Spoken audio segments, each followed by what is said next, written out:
ऐसे बनारस के काफ़ी सारे किस्से जो हुए हैं वो बहुत ज़्यादा, एक तो कुछ चीज़ें लाइमलाइट में आती हैं। जैसे यहाँ पे एक मैंने उसके बारे में सुना था कि यहाँ पे लोग अपने अंतिम समय में भी आते हैं बनारस में। आते थे, अब तो अपने वर्तमान में भी आते हैं। हाँ, लाइक यानी कि अंतिम फिल्मों में दिखता समय है ना कि में। कोई भी दादी नानी है, भाई मुझे काशी छोड़ा, मैं हाँ, बहुत हूँ, तुम लोग से ये सब जंजाल वही में वही मैं नहीं ऐसा। पढ़ना चाहती हूँ। काशी आते थे, तो मोक्ष के लिए भी आते रहे हैं, अंतिम समय गुजारने के लिए आते रहे अब लोग वो देखने आते हैं जो लोग मोक्ष प्राप्त कर रहे हैं, और ये चीज़ थोड़ा उनको पहले कि तो ना हैं। कि मोक्ष लाइक, प्राप्त करना कोई नहीं चाहता, हाँ, हाँ बस उनको काशी के गंगा तट पर आके बैठना अच्छा लगता है, आरती देखना अच्छा आरती लगता देखना है। अच्छा लगता लेकिन है। मोक्ष प्राप्त करना जो पहले था, और विधवाएं जो रहती थी, वो सब चीज़ खत्म हो गया है। अंतिम समय अभी भी बिताते हैं, अपना घर बना लिया सब कुछ। पहले राजा लोग बना देते थे विधवाओं के लिए आश्रम वगैरह या विधवाश्रम, और अब जो है खुद ही से आ जा रहे हैं, घर खरीद लिया, यहीं रहेंगे, काशी में ही मरेंगे। क्योंकि एक वो है, क्या बोला जाए, धारणा, काशी में मरने से मोक्ष, क्योंकि कुछ आध्यात्मिक ग्रंथों में भी लिखा हुआ है। लिखा हुआ है। लेकिन पहली बात तो यही है कि लोग इतना आधुनिक युग के लोग हैं, डिजिटल हैं। पहली बात तो कौन देखा कि काशी में मरने के बाद मोक्ष मिला कि नहीं, और अगर पुनर्जन्म होता है तो फिर जन्म हुआ कि नहीं, कैसे पता चलेगा? ये सब तो बहुत ज़्यादा डिबेटेबल टॉपिक्स हैं। नहीं, तो इसका उत्तर भी योगी साधक को दे गए। कन्फ्यूजन हो गई, वो ये कि काशी में मरने से या कहीं भी मरने से मोक्ष नहीं होगा। ठीक है, मोक्ष का मतलब है साल्वेशन या इमेंसिपेशन, और उसका जो तत्वार्थ है वो है सेल्फ रियलाइजेशन। जब तक हम आत्म साक्षात्कार नहीं करेंगे, अपने आत्मा को नहीं जानेंगे या ब्रह्म को नहीं जानेंगे, ईश्वर को नहीं जानेंगे, तब तक मोक्ष संभव ही नहीं। मोक्ष का एक ही मतलब होता है। कबीर साहब ने एक उदाहरण भी रखा है बनारस में, कबीर दास जी का नाम सुना होगा। यस।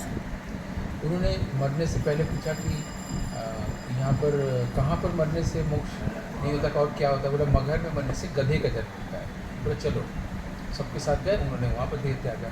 इसी बेवकूफ़ी को या इस धारणा को मिटाने के लिए कि हम काशी में नहीं मरेंगे, इसका मतलब मुझे मोक्ष नहीं चाहिए, क्योंकि मोक्ष ये होता ही नहीं है। मोक्ष वो पहले ही प्राप्त कर चुके थे। तो मोक्ष प्राप्त करने के लिए आपको जीवित रहना होगा। जीवित रहते हुए आप ईश्वर को जानिए ना। मरने के बाद कैसे जाने कि मृत्यु क्या होता है? मृत्यु को जानने के लिए भी तो आपको जीना ही पड़ेगा ना। आपको ब्रेन दिया गया है, हार्ट दिया गया है, बाकी यौगिक रूप से आपको तंत्रों की व्यवस्था है, चक्रों की व्यवस्था है, कुंडली की व्यवस्था है, और चीज़ें हैं। आध्यात्मिक इंडिया में जाने को बहुत कुछ है, लेकिन मरने के बाद आपको कैसे पता चलेगा कि मोक्ष मिला क्या, या मृत्यु किसे कहते हैं? जीवन मिला है, मनुष्य जीवन इसीलिए तो मिला है, यही जानिए कि मृत्यु क्या है, मोक्ष क्या है। तो ये धारणा इस मेरे जो तर्क से ये गलत सिद्ध होती है। और कबीर साहब ने उदाहरण दिया। अब आगे चलते हैं। सारे योगी सन्यासी ऋषि मुनि एक ही बात कहते हैं कि खुद को जानो, नो योरसेल्फ या नो थाइसेल्फ। खुद को जानो, आत्मा को जानो, ईश्वर को जानो, बातें वो जानना ही मोक्ष है। इसके अलावा कुछ हो ही नहीं सकता है। आप गंगा में स्नान करिए या मर जाइए, इससे क्या होता है? मुजफ्फरनगर में जाकर मर जाए, इससे क्या होता है? तो बनारस जो एक जो भौगोलिक जगह है, उसका इससे कोई लेना देना नहीं है। लेकिन चूंकि काशी में लोगों को अच्छा लगता है, और स्पिरिचुअल उन्नति इसलिए होती है क्योंकि आपसे पहले लोगों ने जगह बना रखी है, योगियों ने, साधकों ने। जैसे मान लीजिए कहीं पर बॉम्बे में जाएंगे तो इतना फिल्म का काम हुआ है, इतने फिल्म संगीत बने हैं कि आपको कुछ कुछ उसका वाइब्रेशन भी मिलेगा, है ना। गांव में आप जाएंगे तो वहाँ का वाइब्रेशन मिलेगा। काशी में इतने ऋषि मुनि साधक हुए हैं कि उन लोगों ने स्पिरिचुअल प्रैक्टिस इतना किया है, उसका न्यूक्लियस वातावरण बन गया है। और हर आदमी को शांति अच्छी लगती है, शांति का सुख, है ना। तो उनको वो शांति यहाँ मिलती है, तो उनको लगता है कि शायद बनारस कितनी अच्छी चीज़ है। बनारस के पीछे का वाइब्रेशन वो अमूर्त है, अरूप है, एब्स्ट्रैक्शन है, जैसे एब्स्ट्रैक्ट पेंटिंग होती है ना। तो कहीं ना कहीं ये अमूर्त का, एब्स्ट्रैक्शन का संगीत यहाँ बहता है, उसका लय, उसकी लय बहती है, वो लोगों को टच करती है। जिसका मोक्ष से ही लेना देना है, मोक्ष से मरने से कोई लेना देना नहीं है, या गंगा स्नान से कोई लेना देना नहीं। आप यहाँ बैठ के साधना कर सकते हैं, क्योंकि शांति है, ट्रैफिक में नहीं, भीड़ में नहीं, 80 घाट पर नहीं, शांति वाली जगह पर बैठ के आप क्लासिकल म्यूज़िक को प्रैक्टिस करिए, किसी किताब को पढ़ने का, पेंटिंग बनाने का, एचिंग प्रिंट्स निकालने का आग्रह है ना। तो किसी भी चीज़ की साधना करेंगे, यहाँ पर जल्दी हो जाएगा, दूसरी जगहों पर देर में। जल्दी क्यों हो जाएगा? क्योंकि वातावरण पहले आपके सीनियर्स ने बना रखा है। सीधी सीधी बात, लॉजिकल बात है ना। Yes, sir. तो इमोशन जो है यहाँ पर वो एब्स्ट्रैक्शन का है, अमूर्तन का है, अरूप का है, रूप का नहीं है। रूप जो है वो किसी भी शहर जैसा है। जैसे आप मुरादाबाद जाएंगे, चाहे आप पेरिस जाएं, तो हर शहर का अपना एक कल्चर होता है, वो कल्चर है। रूप में कोई इमोशन, रूप में वही है कि हम आपको पीछे छोड़ के कैसे आगे बढ़ें।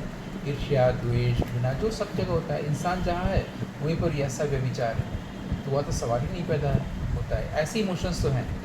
लेकिन अगर हम नाट्यशास्त्र की ओर जाएँ, वहाँ पर कहा गया है कि वहाँ पर 8 रस है ना, स्थायी हाँ, भाव, yes, sir. तो वहाँ पर पहला श्रृंगार है। हाँ, yes, sir. लेकिन ये है कि अगर आप में ईर्ष्या होगा, ईर्ष्या होगी, द्वेष होगा, घृणा होगी, शोक होगा, करुणा, ये सब होगी, Yes. करुण, तो प्रेम नहीं होगा। अगर प्रेम इसके साथ है तो वो सस्टेन नहीं करेगा। Yes, sir.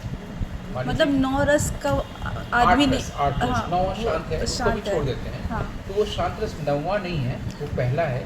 जैसे आकाश है ना, yes, sir. आकाश अगर नहीं होगा तो बादल नहीं बनेंगे, Yes, sir. तो आकाश शांत रस हुआ। Yes, sir. 8 तरह के बादल बन रहे हैं और बरस रहे हैं। Yes, sir. ये है शांत का मतलब कि आप पहले शांत होंगे, तभी तो मैं क्रोध को लोगों को एंटरटेन करने के लिए डिपिक्ट कर पाऊँगा। लोग वहाँ पर, आप जीवन में अगर कोई महिला Yes, कुछ sir. कटु वचन या प्रिय बोलती है तो आपको बुरा लगेगा, आप मन करेगा तो बाहर निकल कर घुमाएं। Yes, sir. लेकिन सेम अगर फिल्म में दिखाई जाएगी ड्रामा, तो आप उसको देखेंगे, आपको मज़ा आएगा। हाँ. ललिता पवार को Yes, देखना, sir. ऐसी सास को देखना, Yes, sir. यानी वो एंटरटेनमेंट की आर्ट की जगत है ना। हाँ. तो उसमें आप ईर्ष्या दिखाइए, क्रोध दिखाइए, डिपिक्ट कर रहे हैं ना। Yes, sir. लेकिन जीवन में अगर ये सब होगा तो प्रेम संभव नहीं है, विलोम है।